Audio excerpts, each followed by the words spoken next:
জাতীয় নির্বাহী কমিটির সদস্য সাবেক ছাত্রনেতা মাহবুবুল ইসলাম স্বপন, ফ্যাসিবাদ বিরোধী সংগ্রামের সার্বক্ষণিক সহকর্মী যুবনেতা শরীফ, আরো অনেকে আছে, ফরাদ, সবার নাম বললে অনেক সময় চলে যাবে।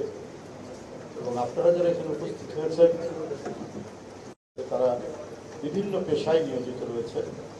তাদেরকে মিছিল করতাম, সমাবেশ করতাম, পুলিশ যখন বিনা কারণেই বিনা উস্কানিতেই গুলি চালাতো, আমাদেরকে ধাওয়া করতো, আমরা তো পালিয়ে গিয়ে যে বাসায় উঠতাম, সবাই তো বিএনপির লোক নয়, কিন্তু হয়তো সমর্থক, আমাদেরকে খেতে দিয়েছে, আমাদেরকে জায়গা দিয়েছে, এরকম বহু ঘটনা ঘটেছে 16-17 বছর।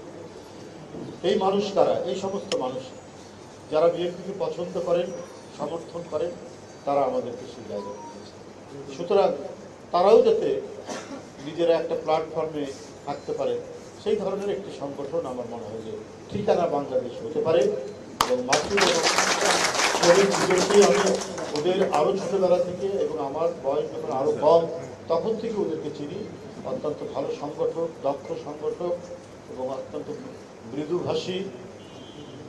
এরা এটা গড়ে তুলতে পারবে বলে আমি মনে করি। কারণ আমাদের এখন যে পরিস্থিতি, আমরা কিছুটা স্বস্তির নিঃশ্বাস নিতে পারছি।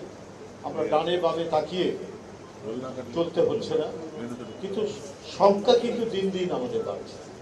কুমিল্লার যুবদলের একটা ছেলেকে ধরে নিয়ে গিয়ে তাকে যখন ফেরত দিচ্ছে আইন শৃঙ্খলা বাহিনী, তখন তাকে মৃত ফেরত দিচ্ছে।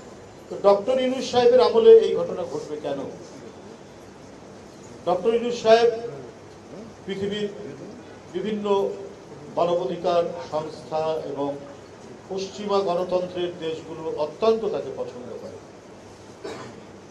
এবং এদেশের মানুষ পছন্দ করে যে দেশের একজন গুণী মানুষ যিনি আন্তর্জাতিক সম্মান। তার সময় যদি শেখ হাসিনার সরকারের বিভিন্ন দুষ্কর্ম এবং অত্যাচারের পুনরাবৃত্তি হয়, তাহলে তো হোঁচট খাবে জনগণ। যদি ওই ছেলেটি অপরাধী হয়, তাকে গ্রেপ্তার করে আইনের আওতায় নিয়ে যেতে পারে, কিন্তু গ্রেপ্তার করে ভয়াবহ টর্চার করে মেরে ফেলে বাপ্পার কাছে ফেরত দেওয়া, এটা এই আমলে হবে কেন?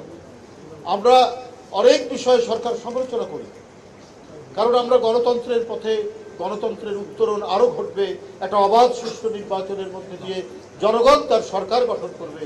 এই একটা পরিবেশের মধ্যে দিয়ে যখন এসছি, যখন একটা ভয়ঙ্কর রক্ত পিপাসু এক দানবকে বাংলাদেশ ছাড়তে বাধ্য করেছে দেশের শিশু, কিশোর, তরুণ, ছাত্র জনতা, সেই দেশে কেন আবার শেখ হাসিনার বিচার বহির্ভূত হত্যার ঘটনার পুনরাবৃত্তি?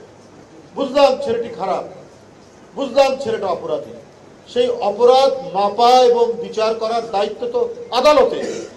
সেই আদালত যাতে ঠিক মতো কাজ করতে পারে, নির্ভয়ে কাজ করতে পারে, ন্যায় বিচার করতে পারে, এইটা নিশ্চিত করার দায়িত্ব জনগণের সমর্থিত একটি সরকারের।